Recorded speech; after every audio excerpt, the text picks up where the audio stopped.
Let's start. Sir आपने एक चीज़ बोली थी शायद सेमिनार में कि success come from mostly bad experiences. तो मैं ये पूछना चाहता हूँ कि कोई भी काम है सक्सेस होने के लिए, तो उसके लिए क्या किसी काम में बैड एक्सपीरियंस होना जरूरी है? देखो, एक तो बात बड़ी क्लियर है कि ऐसा कोई हार्ड एंड फास्ट रूल नहीं है कि अगर किसी को बैड एक्सपीरियंसेस होंगे तभी वो सक्सेसफुल हो सकता है। इसका मतलब ये नहीं है।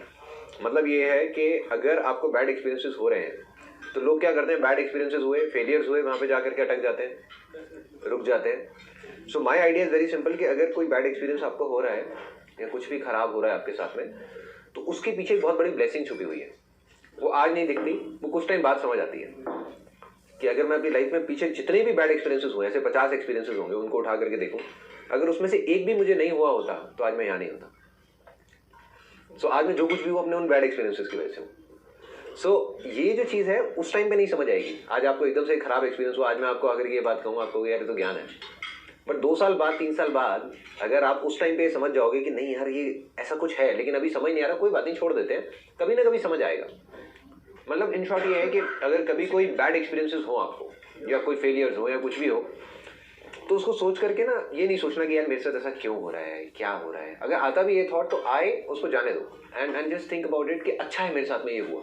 आज नहीं समझ आ रहा कि क्यों अच्छा है, दुनिया भी देख के गई यार इसमें क्या अच्छा है, बट जब समझ आएगा then you will realize and understand कि हाँ I was the chosen one because of which मेरे साथ में ये हुआ। लेकिन सर आजकल जैसे दिल्ली में आसपास 5-5 साल के बच्चों के साथ जो हो रहा है, उसमें क्या किसका भला है ये मुझे बात समझ में आती है, लेकिन जब ऐसी घटनाएं घटती हैं तो मुझे नहीं लगता है करने वाले का भला हो रहा है या जो जिनके साथ विक्टिम है उनका क्या भला हो रहा है। I give you very simple example कि आज अगर हमको कहीं पे दर्द होता है, तो अगर हमको दर्द होता है ना, तो कई बार लोग क्या करते हैं, इनफैक्ट मैं भी ऐसे ही करता था, जैसे मेरे कुछ दर्द हुआ, सपोज गला खराब हुआ, मेरे गले की बड़ी प्रॉब्लम रहती थी, या थोड़ा सा जुकाम हुआ, तो मैं इरिटेट हो जाता था, फ्रस्ट्रेट हो जाता था, यार फिर से खराब हो गया, अब 4 दिन तक खराब रहेगा या 5 दिन तक खराब रहेगा। या कहीं पे कुछ प्रॉब्लम हुई, जैसे पेट दर्द हुआ, तो मैं एकदम वो हो गया कि यार ये क्या हो गया मेरे साथ में, या कोई भी प्रॉब्लम हुई। Now I know it is a blessing, क्योंकि बॉडी क्या कर रही है, अगर हम बॉडी को समझेंगे कि वो सिग्नल दे रही है कि कहीं कुछ गड़बड़ हुई है। हम क्या कर रहे हैं, गोली खा के उसको दबा रहे हैं, है ना, but that is not a permanent cure. Body क्या कर रही है, अपने आप को ट्रीट कर रही है, अपने टेम्परेचर को बढ़ा के इंटरनल, और उसको ठीक कर रही है, क्लीन कर रही है, और हम उस क्लीनिंग को बीच में रोक देते हैं गोली खिला करके। तो अगर सोसाइटी में ऐसा कुछ हो रहा है आज, तो इसका मतलब ये है कि कहीं कुछ गड़बड़ है। एंड इट्स वेरी इंटरेस्टिंग कि वो गड़बड़ क्या है। पहले रिएक्शन में हम सबको गुस्सा आता है, हम देखते हैं, in fact I was quite frustrated during my colourful interaction. उसमें I was in that zone कि जहाँ पर जा करके, अभी जैसे आप लोग जिस तरीके से सोच रहे हैं ना, I was also thinking in the exact same line, क्योंकि न्यूज़ चैनल्स में यहाँ पे वहाँ पे हर जगह वही सब आ रहा था, रेप के बारे में, इन सब चीज़ों के बारे में। तो एंगर, अंदर से फ्रस्ट्रेशन, नफरत इतनी बढ़ गई कि इनके साथ ये कर देना चाहिए, इन लोगों को फांसी हो जानी चाहिए, ये हो जानी चाहिए, वो हो जानी चाहिए। Then when I went into meditation and all that, और मैंने जा करके अपने अंदर जा करके देखा, तो मुझे समझ आया कि रेपिस्ट एक्चुअल में है कौन, वो है या हम लोग हैं। अब वो किस तरीके से हैं, आप ये सोचो कि एक बच्चा है जो स्कूल में जाते हैं, हमारे यहाँ पे बच्चे गवर्नमेंट स्कूल्स में कितने बच्चे जाते हैं, देखिए लाखों करोड़ों बच्चे होंगे ऑल ओवर इंडिया में। आज भी आप गवर्नमेंट स्कूल को छोड़ दो, ऐसे ऐसे प्राइवेट स्कूल्स हैं जहाँ पर बच्चों को मारा जाता है। मतलब थप्पड़ वप्पड़ मारना बड़ी नॉर्मल सी चीज़ है, ऑल्दो गवर्नमेंट ने बैन कर दिया है, और ऑफिशियली ये चीज़ें नहीं हो रही, बट अनऑफिशियली सब कुछ हो रहा है, हर स्कूल में हो रहा है आज के टाइम में भी। और गवर्नमेंट स्कूल में तो पता नहीं क्या क्या हो रहा है, दे स्लैपिंग किड्स लाइक एनीथिंग। तो आप ये सोचो कि अगर एक बच्चे को किसी गवर्नमेंट स्कूल में किसी टीचर ने जा करके मारा, थप्पड़ मारा, और उसका कान का सुनने का वो खत्म हो गया, विच इज़ वेरी नॉर्मल, आपने न्यूज़ में देखी होंगी। बस ये है कि इन सब न्यूज़ को हम इतना इंपॉर्टेंट नहीं समझते, हम सोचते हुआ क्या है, कुछ नहीं हुआ ना। बट उस बच्चे की जिसकी रोज़ पिटाई हो रही है, और वो टीचर जो ये काम कर रही है, जो टीचर अपने आप को रेपिस्ट नहीं समझती या नहीं समझता, उसने क्या किया, उस बच्चे को इतनी नफरत दी, उस बच्चे की वो हालत कर दी कि उसको उस टीचर से नफरत हो गई, उसको अपने पेरेंट्स से नफरत हो गई, उसको पूरी सोसाइटी से नफरत हो गई। उसको जब वो चीज़ पड़ी और उसका एक कान से उसको सुनना बंद हो गया, तो वो हैंडीकैप्ड हो गया। और किसकी वजह से, हमारी वजह से, इसी सोसाइटी की वजह से, जिसको हम अच्छा मानते हैं और जिन रेपिस्ट को हम बुरा मानते हैं, और वो बच्चा बड़ा होकर के रेपिस्ट बन गया। तो अब गलती किसकी है? हाँ, उस बच्चे की है, जो बच्चा बिल्कुल मासूम था हमारे जैसा, या हम लोगों की है, हमारी सोसाइटी की है, या सोसाइटी को भी छोड़ो यार, हमारी अपनी है, जो हमने ऐसे काम किए जिसकी वजह से वो ये शेप ले ली इन चीज़ों की। हम क्या कर रहे हैं, कहीं पर अगर मच्छर है ना तो हम मच्छरों को मारने की कोशिश कर रहे हैं। हम ये दिमाग लगा रहे हैं कि कैसा कुछ ऐसा करें कि मच्छर काटना बंद कर दें, हाँ, मच्छरों को किसी तरीके से मार दिया जाए, मच्छरों को ये कर दिया जाए, वो कर दिया जाए। लेकिन हम ये नहीं देख रहे कि जिस गटर से वो मच्छर आ रहे हैं वो गटर हम सबके अंदर है। चाहे कोई भी क्राइम हो किसी भी तरीके का, मतलब you can read it anywhere, scientifically it's proven कि जो भी क्रिमिनल्स हैं किसी भी तरीके के, उनका आप चाइल्डहुड उठा करके देख लो, दैट्स लाइक अ नाइटमेयर। जो 20 साल पहले हुआ है उसका हम कुछ नहीं कर सकते। आप एक को मारोगे 2 आ जाएंगे, 2 को मारोगे 4 आ जाएंगे। बट हम ये जरूर कर सकते हैं कि आज जो बीज हम बो रहे हैं, जो बच्चे हैं, वो जो 20 साल बाद निकलने वाले हैं, आने वाले हैं सोसाइटी में, वो कैसे होंगे, वो हमारे हाथ में है। That is in our hands. वो सब हमारे हाथ में है। छोटे छोटे से स्टेप्स हैं, छोटे छोटे से। I give you simple example. इसमें मैंने क्या किया, जब मैंने इस चीज़ को समझा, तो ESI नाम की चीज़ पता है किसी को? Employee state insurance and all. India में इतनी कंपनीज हैं, स्मॉल एंड मीडियम एंटरप्राइजेस, जिनको रजिस्टर होना चाहिए, जिसमें 10 से ज़्यादा एम्प्लॉयज होते हैं, कायदे से मैंडेटरी है, उनको रजिस्टर करना चाहिए। बट मैं ऐसी बहुत सारी कंपनीज को जानता हूँ जिन्होंने रजिस्टर नहीं किया हुआ। वो कहते हैं चलता है ना इंडिया में, क्या फर्क पड़ता है, कोई इंस्पेक्टर आएगा उसको पैसे खिला देंगे, क्या फर्क पड़ता है। So they don't give a damn to it. But उसकी वजह से वो ये नहीं सोचते कि एक ऐसा आदमी जिसकी सैलरी, ये किसके लिए, जिनका सैलरी ब्रैकेट कम होता है, जिसकी सैलरी 6,000 है, 7,000 है, 8,000 है, अगर उसके घर में कोई ऐसी प्रॉब्लम आ गई कि उसकी वाइफ का ऑपरेशन है और उसके लिए 3-4 लाख रुपए चाहिए, तो वो कहाँ से लाएगा? मतलब वो अपने 200-300 रुपए बचाने के चक्कर में एक एंटरप्रेन्योर, जो हम ही में से एक है, उसी सोसाइटी में से एक है, जो ऐसे लोगों के बारे में उल्टा बोल रहा है, वही तो रेपिस्ट पैदा कर रहा है। अगर वो अपने एम्प्लॉयज का, जो उनके 50 एम्प्लॉयज हैं, हर एक का अगर वो इंश्योरेंस करा दे और उनके घर में उन लोगों की जानें बच जाएं, कुछ लोगों की भी, तो वो बच्चे कैसे निकलेंगे उस घर से? और अगर उस बच्चे की मदर की डेथ हो गई उसकी वजह से, तो बच्चा कैसा निकलेगा उस सोसाइटी में? And what I did was कि अपने यहाँ पे मैंने मैंडेटरी कर दिया। पहले इट वाज ऑप्शनल कि भाई कराना है कराओ, नहीं कराना नहीं कराओ, and I made it mandatory for every single person जो भी उस सेगमेंट में था। उनको ये होता था कि नहीं हमारा भी 1-1.5% कटता है ना, क्यों कटाएंगे एंड ऑल दैट स्टफ। मैंने कहा नहीं, वो तो कटेगा, अगर वो नहीं कटवाते हम अपने उसमें से काट देंगे, that is not a problem, but करेंगे। उसका रिजल्ट अभी कुछ महीने पहले आया। I wanted to call a guy here, he is one of our peons, उसका नाम है दर्शन, मतलब ही इज़ नॉट हियर, वो अपने गाँव जा रहा था कल, इस वजह से नहीं आ पाया। उसकी वाइफ की कुछ प्रॉब्लम हुई थी कुछ टाइम पहले, एंड कुछ ऐसा ऑपरेशन हुआ था जो पूरा का पूरा ESI से फंड हो गया 2.5 लाख रुपए का, जो अगर वो नहीं होता तो मुझे नहीं पता वो ऑपरेशन कैसे होता। So when I heard that story, तो मुझे लगा कि हाँ यार कुछ सही चीज़ें हो रही हैं, कुछ चीज़ें ट्रैक पे जा रही हैं। तो अगर एक छोटी छोटी भी हम चीज़ें करने लग जाए ना, छोटी छोटी, तो I think there can be significant difference आने वाले 10 साल बाद या 20 साल बाद। Sir, I have a question. Right now, I am 19 years old, and it's my first year in engineering. I'm never able to decide what do I want to do in my life.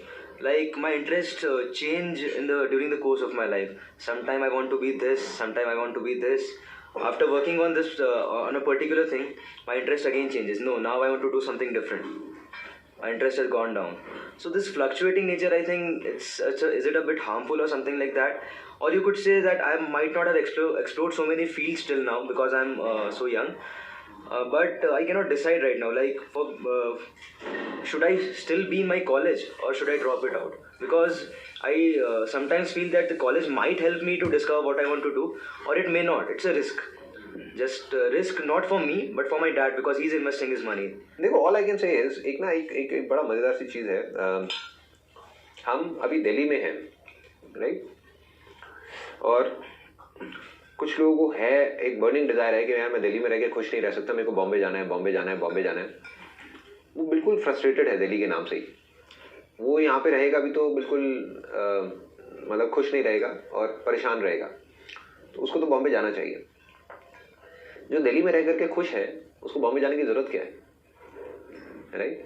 So unless and until you have that call with in yourself कि मुझे बहुत strongly ये चीज़ करनी है, तब तक उसको छोड़ने की जरूरत नहीं है जो आप कर रहे हो। ये मत समझो आप उसको छोड़ोगे तो आपको एकदम से कुछ और रातों रात मिल जाएगा। वो कॉल आनी होगी तो आ जाएगी। एक स्टेज ऐसी आएगी जब आपको लगेगा कि हाँ यार बस अब मुझे ये करना है या मरना है। अगर वो कभी आए तो करना है, अभी नहीं आए तो 10 साल बाद आएगी तब करना है, नहीं आए तो 20 साल बाद करना है, कभी नहीं आए तो नहीं करना है। क्योंकि जरूरी नहीं है कि हर एक को कुछ ना कुछ करना ही है। This is again a myth, क्योंकि क्या है कि हम लोगों को देखते हैं कि अच्छा वो चीज़ कर रहा है, वो सीढ़ियों वाली कहानी याद है ना जो मैंने बताई, कि आप सीढ़ियों पे इसलिए चढ़ना चाह रहे हो क्योंकि बाकी लोग चढ़ रहे हैं, बाकी भाग रहे हैं, अरे सब पागल हैं, छोड़ो ना उनको।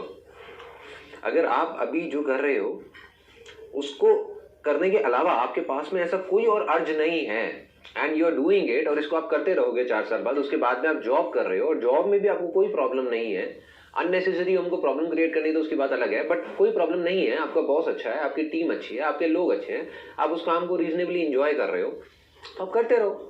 साथ साथ में अपना अगर आपको स्पोर्ट्स में इंटरेस्ट है तो वो करते रहो, थोड़ा बहुत म्यूजिक में है वो करते रहो, डांस में है वो करते रहो, मूवीज देखते रहो। क्या जरूरत है कुछ अननेसेसरी करने की? आइडिया इज ये नहीं है कि हर इंसान अलग है, 5 उंगलियां अलग अलग है। सो ऐसा नहीं है कि एक कोई फॉर्मूला है कि हर इंसान को सब कुछ छोड़ छाड़ के, अगर मैंने ग्रेजुएशन पूरी नहीं करी तो कोई भी ग्रेजुएशन पूरी नहीं करेगा और सब छोड़ के आगे निकल जाएगा। That is not the case. कोई हार्ड एंड फास्ट रूल नहीं है। एंटरप्रेन्योर्स को अगर आप देखोगे, हर एंटरप्रेन्योर अपने आप में एक दूसरे से अलग है, हर बंदा अपने आप में एक दूसरे से अलग है, हर एक का स्टाइल अपने आप में एक दूसरे से अलग है। सो जब तक वो कॉल नहीं आती, keep doing what you are doing, उसी को मन लगा के करो ना, क्या जरूरत है पंगे लेने की। सर अभी जैसे मैंने आपको बताया जनवरी में आप ज्वाइन द बैंक, मतलब ये नहीं लगता कि I should continue with it because passion कहीं और पे है, तो सिंपल सी बात है। अभी I am in a government job, तो फैमिली के लिए है कि नहीं ठीक है यार उसको गवर्नमेंट जॉब मिल गया है, it's very safe and secure. Plus दूसरा लोगों को लगता है, एक बिलीव होता है कि यार for girls banking sector is one of the best. You are not enjoying it? I am not at all enjoying it. Not at all? हाँ, नॉट एट ऑल। तो what do you think, like देखो, what's your passion, what is it that you want to do? अगर banking छोड़ोगे तो क्या करोगे, मतलब क्या करना चाहते हो? Personally I have this thought in mind कि टीचिंग या फिर education providing is such a thing जहाँ से आप सोसाइटी में बहुत ड्रास्टिक चेंज ला सकते हो। देखो, अगर ये जो स्टेप आप उठाओगे, this is simple, do or die situation है। जैसे एक राजा गया अपनी उसके साथ में, फौज के साथ में, एक आइलैंड पे। तो उसने क्या किया, वहाँ जाते ही सारे शिप्स को आग लगवा दी, जला दिया। तो और उसने अपने सारे, उसको पूरे का पूरा जो उसकी आर्मी थी उसको बोला कि आप अगर जाएंगे तो उनके शिप्स में जाएंगे, अपने में तो जा नहीं सकते, तो अब या तो करेंगे या मरेंगे। So that is called a do or die situation. So you are talking about entering a do or die situation. मतलब अगर अब आपको उसके अंदर एंटर करना है तो that calling has to be so strong कि अभी आपकी आंखों से आंसू गिरने चाहिए। बट अगर वो नहीं गिर रहे, मतलब अंदर से वो चीज़ नहीं आ रही कि नहीं मेरे को, मैं फ्रस्ट्रेटेड हूँ इससे, बैंकिंग से और इससे, तो हो सकता है फेल हो जाओगे, क्योंकि डाउट आ गया ना मन में। आदमी तब जीतता है या तो वो जो अंदर का डिजायर है वो इतना स्ट्रांग है कि वो उसको आगे तक खींच करके ले जाए, desire has to be very strong, या डिजायर नहीं भी है तो belief has to be extraordinary. वो जो फेथ है, वो जो बिलीफ है कि मतलब आपके मन में आना ही नहीं चाहिए, आपके मन में ये इतना सा भी नहीं आना चाहिए, अगर आ रहा है तो गड़बड़ है। I am talking about do or die situation. Do or die में कौन जीतता है? जिसके शिप्स जल चुके हों और जो अपने शिप को जलाने के लिए तैयार है, जो मरने के लिए तैयार है, वो जीतता है। अगर आपके मन में हल्का सा भी डर आया और आपने गवर्नमेंट जॉब छोड़ दिया तो डर की दीवारें ऐसी खड़ी होंगी, ऐसा अंधेरा होगा कि आप घबरा जाओगे कि हुआ क्या ये। तो you need to be very very clear कि अब मेरे को या तो करना है या मरना है, तब ये स्टेप उठाना है। अगर ऐसा नहीं आ रहा अंदर से, देन डोंट डू इट। फिर आप करोगे तो आप मर जाओगे, राइट? मतलब you will not be able to sustain, क्योंकि अंदर से वो कॉलिंग, वो जो डिजायर है वो इतना बड़ा नहीं हुआ। और अगर आज नहीं हुआ तो 10 साल बाद करो ना, 5 साल बाद करो, 20 साल बाद करो, जब वो डिजायर इतना स्ट्रांग हो जाए अंदर से कि आपकी लाइफ में मतलब आपको लगे कि नहीं यार कुछ बहुत ज्यादा मिसिंग है, अब तो मुझे करना ही है, अब चाहे कुछ भी हो जाए। Now I want to fly. अब इस पिंजरे में मैं बहुत जी ली, अब मेरे को नहीं। बट अगर अभी भी उस पिंजरे से लगाव है तो आप वापस घूम करके उस पिंजरे में आओगे, वो बंद मिलेगा, आप बिल्कुल हिल जाओगे, आप कहोगे ये क्या हो गया, राइट? कि आप छोड़ करके आज बाहर जाओगे बट लगाव अभी भी आपको उसी पिंजरे से है, उसी सिक्योरिटी से है। तो फिर आप जब वापस आओगे वो उसके दरवाजे बंद हो चुके होंगे, अब वापस से तो आपको गवर्नमेंट जॉब मिलेगी नहीं, राइट? आप आओगे तो आप कहोगे ये क्या मैंने कर दिया। So don't do it. अभी कोई ज़रूरत नहीं है करने की। जब अंदर से आपको लगे, और वो आपको कोई नहीं बोल सकता, आई कांट से एंड कोई और नहीं बोल सकता, जब आपको लगे तब आप करो, नहीं लगे तो डोंट डू इट। ये वास्तव में हम सब करना चाहते हैं। रास्ते में भी हमारी बात हुई है, हम आपके साथ किसी न किसी तरह जुड़ सकते हैं, जुड़ चाहते हैं। कुछ लोग तो ये भी तैयार हैं कि सर्विस के रूप में आपके ऑर्गेनाइजेशन को ज्वाइन करके आपके साथ जुड़ जाएं, कुछ लोग चाहते हैं वॉलंटरी जुड़ जाएं, मतलब किसी ना किसी तरह, मतलब एक कृतज्ञता के भाव से भी कि उनको बहुत कुछ मिला है आपसे, और तो किसी ना किसी तरह से आपसे ये ना हो कि हमारी आखिरी मुलाकात हो जाए, मतलब किसी ना किसी तरह रेगुलर बेसिस पे किसी भी तरह, जैसे जिसको जिस भी योग्य समझते हो, जिसको आप समझते भी ये मेरी ऑर्गेनाइजेशन का मतलब का है, तो आपको ये सारे लोग जो तैयार हैं, बहुत बढ़िया, उस तरह से भी माय प्लेजर। और कभी भी ऐसा कुछ होगा, I definitely think about it, मैं ऐसा सोच करके I give it a thought and discuss करके अपनी टीम से, अगर कभी भी ऐसा कोई थॉट आएगा ना तो आई डेफिनेटली सारे रेडी रहेंगे। आपने इतना बोल दिया, यही बहुत बड़ी बात है।